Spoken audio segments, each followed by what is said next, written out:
Mobile ছাড়া আজকের জীবন প্রায় অচল। কথা বলা থেকে শুরু করে অনলাইন ক্লাস, অফিসের কাজ, ব্যাংকিং, সিনেমা দেখা সবকিছুর সঙ্গে জড়িয়ে রয়েছে মোবাইল এবং ইন্টারনেট।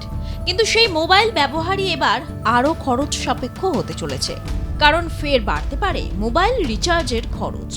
দেশের প্রধান টেলিকম সংস্থাগুলি জিও, এয়ারটেল এবং ভোডাফোন আইডিয়া বা ভিআই শীঘ্রই রিচার্জ প্ল্যানের দাম 10 থেকে 20% পর্যন্ত বাড়াতে পারে বলে ইঙ্গিত মিলেছে। কেন বাড়ছে রিচার্জের দাম, কতটা প্রভাব পড়বে সাধারণ গ্রাহকদের ওপর, আর খরচ বাঁচানোর উপায়ই বা কি? কিরে, তোর বেশ র্যাশ হয়েছে দেখছি। হ্যাঁ রে, কি করবো বলতো, র্যাশগুলো কিছুতেই কমছে না। অনেক কিছু ইউজ করলাম, তবুও কমছে না। আমার মনে হয় তোকে কোনো একজন ভালো ডার্মাটোলজিস্টের কাছে দেখানো উচিত। তুই ঠিক বলেছিস, কিন্তু কোনো ভালো ডার্মাটোলজিস্ট থাকলে একটু সাজেস্ট কর না প্লিজ। এই তোর তো একবার র্যাশ হয়েছিল না? তুই কোথায় দেখিয়েছিলিস? তুই একবার গৌরীদেবী হসপিটালসে দেখাতে পারিস, ওখানে ভালো এক্সপিরিয়েন্স ডার্মাটোলজিস্ট আছে। আমারও সেম প্রবলেম হয়েছিল, এখন ওখানে ট্রিটমেন্ট নিয়ে আমি এখন ঠিক আছি।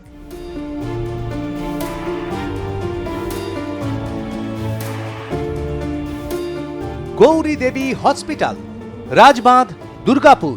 যোগাযোগ 8001003333, 8001113333।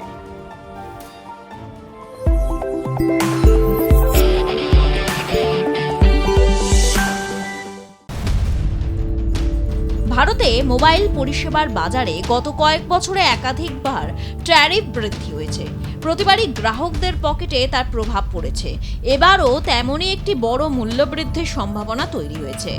বাজার বিশেষজ্ঞদের মতে দেশের প্রধান টেলিকম সংস্থাগুলি আগামী দিনে রিচার্জ প্ল্যানের দাম 10 থেকে 20% পর্যন্ত বাড়াতে পারে। কেন বাড়ছে রিচার্জের দাম?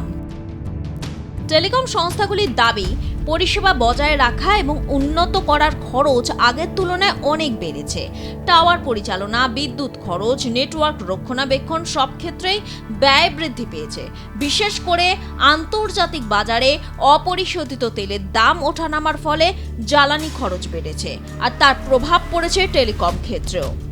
5G নেটওয়ার্কের বড় বিনিয়োগ। বর্তমানে দেশে প্রায় সব বড় টেলিকম সংস্থা 5G পরিষেবা সম্প্রসারণে বিপুল অর্থ বিনিয়োগ করছে। নতুন টাওয়ার বসানো, ফাইবার নেটওয়ার্ক বিস্তার, আধুনিক প্রযুক্তির সংযোজন সব মিলিয়ে হাজার হাজার কোটি টাকা খরচ হচ্ছে। এই বিপুল বিনিয়োগে অর্থ তুলতে সংস্থাগুলিকে গ্রাহক প্রতি আয় বা ARPU বাড়াতে হচ্ছে। ফলে রিচার্জ প্ল্যানের দাম বৃদ্ধির সম্ভাবনাও আরও জোরালো হচ্ছে। ARPU কি? ARPU বা অ্যাভারেজ রেভিনিউ পার ইউজার হলো একটি গুরুত্বপূর্ণ সূচক। প্রতিটি গ্রাহকের কাছ থেকে গড়ে কত টাকা আয় করছে সংস্থা তা বোঝার এই সূচক। টেলিকম সংস্থাগুলির লক্ষ্য এখন এই আয় বাড়ানো, কারণ 5G নেটওয়ার্ক চালাতে বিপুল খরচ হচ্ছে। বিশেষজ্ঞদের মতে আগামী কয়েক বছরে ARPU বাড়ানোই হবে সংস্থাগুলির প্রধান লক্ষ্য। নীরবে শুরু হয়েছে মূল্যবৃদ্ধি।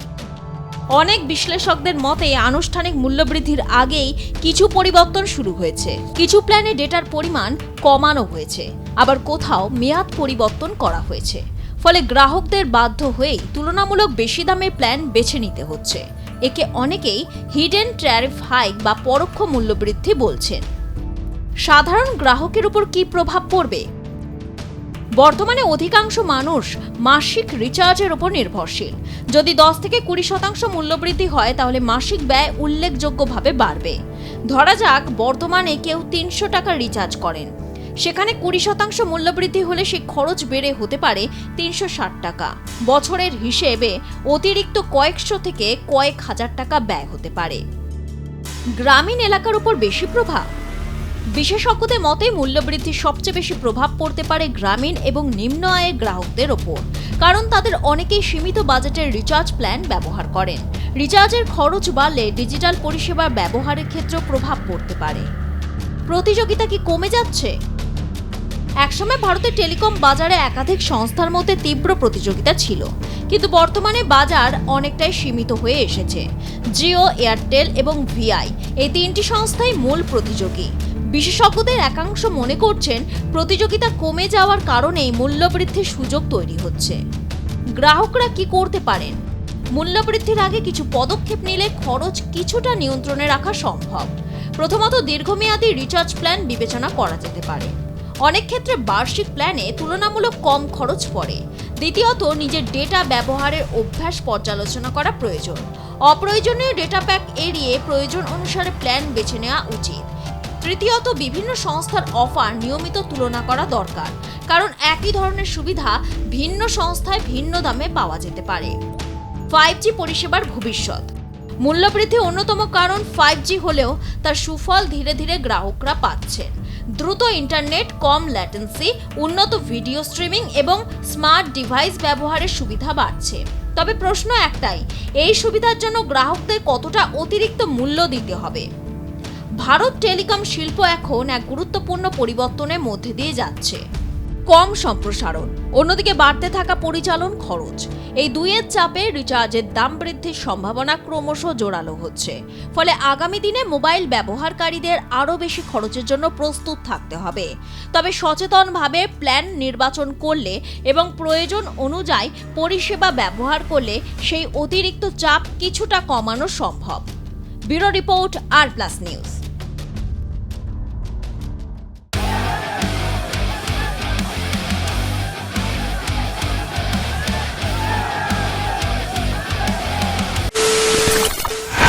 খবরের নামে প্রতিদিন সন্ধে আপনার ড্রয়িং রুমে কি শুধুই চিৎকার চেঁচামেচি খেয়ে আসে? বিতর্কের নামে চলে গালাগালি আর কাদা ছোড়াছুড়ি। এবার সময় পরিবর্তনের, কারণ আমরা কান ফাটানো চিৎকারে বিশ্বাস করি না। আমরা বিশ্বাস করি খবরের সত্যতায়। আমরা কোনো পক্ষের হয়ে গলা ফাটাই না, আমরা সাধারণ মানুষের হয়ে প্রশ্ন তুলি। চিৎকার নয়, শুধু খবর হবে যেখানে বিতর্ক আছে কিন্তু কুৎসিত ঝগড়া নেই। সঠিক তথ্য, বিশ্বস্ত খবর। নজর রাখুন আর প্লাস নিউজে।